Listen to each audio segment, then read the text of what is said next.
Hi everybody, welcome to Live with Chaudhry here at CPHI Milano.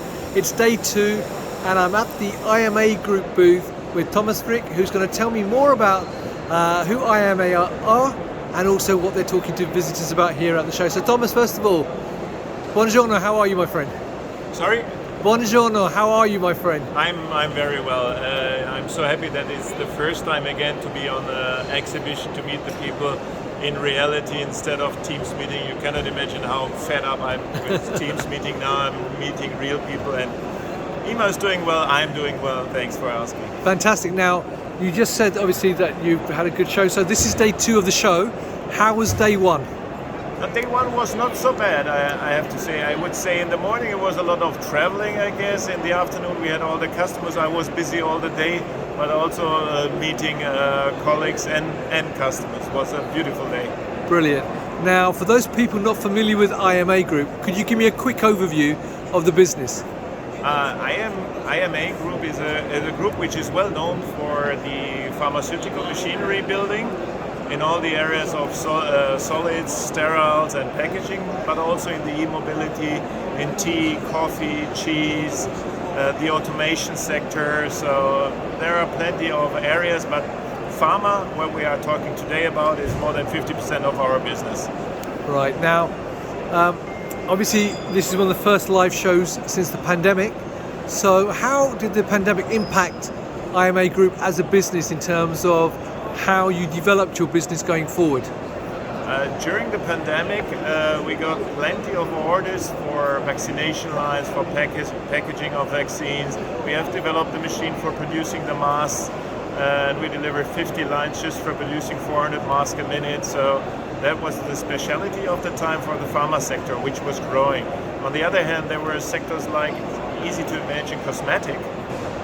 Who is using cosmetic during the pandemic when you have always the mask on? So you don't need to have lipstick, nobody will see it. So there was a drop in business slightly, but less than 10%, and now we are coming back with even more growth for this year. The order intake is fantastic. Right, now I can see behind you lots of greenery and a slogan which is no plastic program. So what is that about, and what are the main things you're talking to customers about and visitors about here at CPHI this week? Let's say during the pandemic we had a lot of time to think about what we do, especially when we were not traveling and we were talking about sustainability and all this stuff. And we had a lot of ideas. We had developed the Info Lab, which is our own laboratory for developing new material together with suppliers and checking what are the parameters to run them.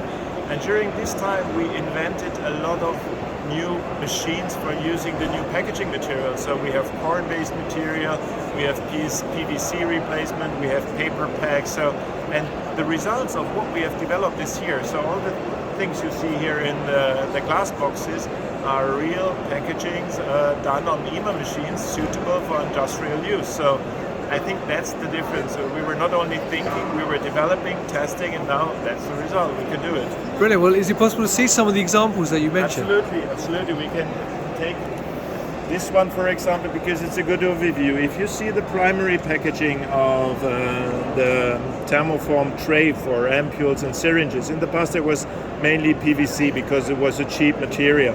Nowadays we have PLA, so corn-based material. The other point was also in the blister section for the oral dosage forms.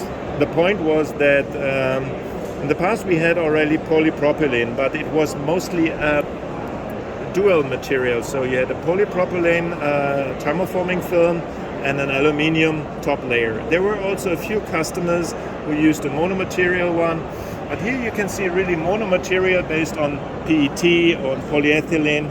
So I think we are one of the most advanced with 4 or 5 different suppliers of material who are developing the material, and we make it running on our machines.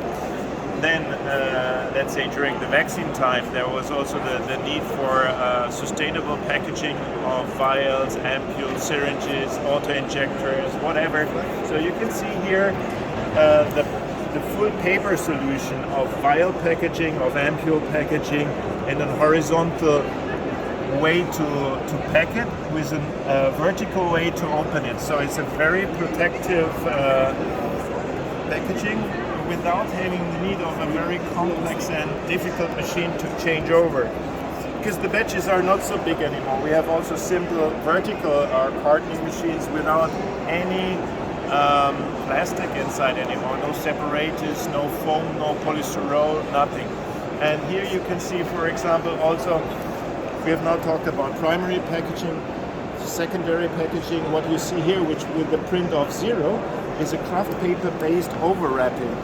That's the machine which can do a film overwrapping, but also a craft paper overwrapping. So also in this process, until the pelletizer, we are using only paper-based packaging. So there is no plastic anymore. If you look at the slogan, NOP, no plastic or 0 impact on the environment, we are taking it serious. And if you visit us next time in Bologna, you will see also our new facilities with all the photovoltaic on top, with all the very environmental friendly energy reduction technologies. We have developed a machine where the motors, the brakes of the motors are bringing the energy back into the system of the customer. So it's not only energy saving, but also producing. So plenty of ideas of our engineers. I'm very proud about them. And let's say, if you don't have time during this exhibition to come here, visit our website, contact me via LinkedIn or directly via the IMA homepage.